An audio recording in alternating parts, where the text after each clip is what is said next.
Somebody asked me the other day whether I would rather invest in gold or invest in real estate, because they're both physical assets that we can see, that we can touch, that we can feel. And I had to do some digging because I wanted to know, if I had the blind choice between gold and real estate, which one would I rather have in that scenario? And so, not considering any external factors, we can simply look at the appreciation of both assets and decide for ourselves whether it fits our portfolio. But I do think that the educated investor, somebody who's really put some research into what they're investing into, is going to hold both.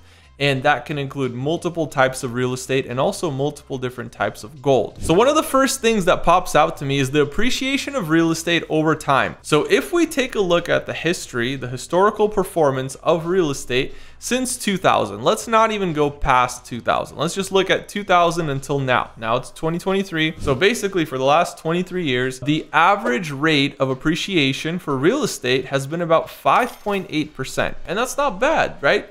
5.8%, we're still making money. Now, inflation has been outpacing that, especially in the recent years, but real estate has also appreciated much quicker in the past 2-3 years. On average, we're doing about 5.8%, which is okay, and that's fine, and we can still make money like that, but is that really how we want to be making money? So I think it's very important to know, okay, we've made 5.8% a year, but what are we missing out on? Because you have to have the full picture when you're an investor. You have to think about, number one, what do you need to put into that investment? Number two, what are the risks, right? What are the different things that could possibly go wrong? What's possible even in this portfolio, in this world, in the economy with what's happening right now? We have a recession, right? So what's happening to my real estate portfolio? What's possible? What could happen? Could I get foreclosed on? Could I get liquidated, right? What's happening in my portfolio and what are the possibilities? Now that we understand the risks, we also want to understand the benefits. What are the benefits to me investing into real estate? Maybe I have somewhere to live, or maybe I can use that as a vacation home in the summer. Now I have somewhere to vacation, right? Or maybe I'm just building a massive investment portfolio of 100 units or 1,000 units or 10,000 units where I'm never actually staying on my own property, but I'm renting it out and I'm collecting a lot of passive income from that month after month after month. And it's passive income that I don't really have to work for because I have a management company in place that's managing the entire process for me. So really it's very little work on my side. I just have to set in motion the purchase of the property, right? I acquire the property, acquire the land, whatever it is. And if it's a multifamily apartment building, I can then put in an apartment manager, right? Somebody that's going to manage the property for me. And they're going to make sure that I don't have vacancies, or at least minimize the vacancies.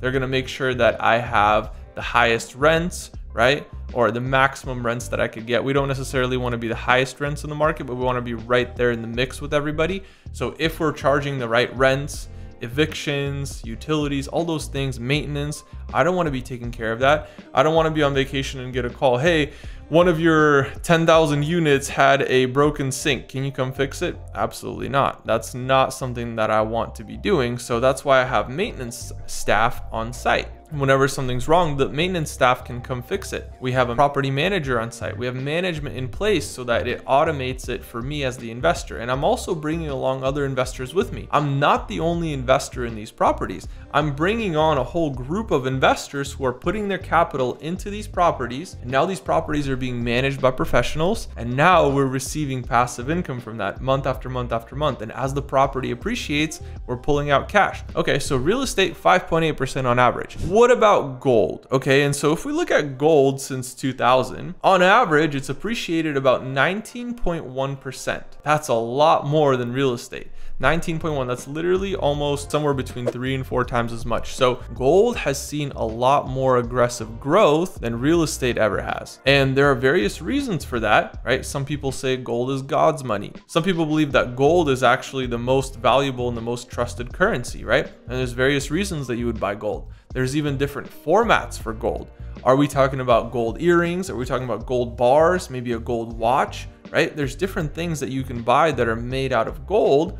And then you have to start thinking about utility. So what's the utility of these things? So if I buy a kilo of gold, just like a chunk of gold, what am I going to do with it? Put it under my pillow, maybe under my bed, maybe in a safe, right? Maybe keep it in the bank in a safe deposit box. Well, that's okay, but what if I actually need to access the money that's in that, right? That's not very liquid. It's not high utility. I would have a much easier time trying to sell my gold watch than trying to sell a hunk of gold. Because first of all, it's a lot more expensive to buy a hunk of gold than most watches, but there are some watches that are more expensive than a kilo of gold. You have to consider, hey, do I want to buy something that's made out of solid gold and then maybe have a little bit more utility out of it? Maybe it's a watch, I can tell the time, and eventually when I want to trade it in, I can easily go to any jeweler and get cash for it. Or do I want to have this hunk of gold that I'm just keeping in my safe and it has low utility and I'm not really using it for anything, but technically I'm still tapped into the gold market? Or maybe I want to take a completely different approach.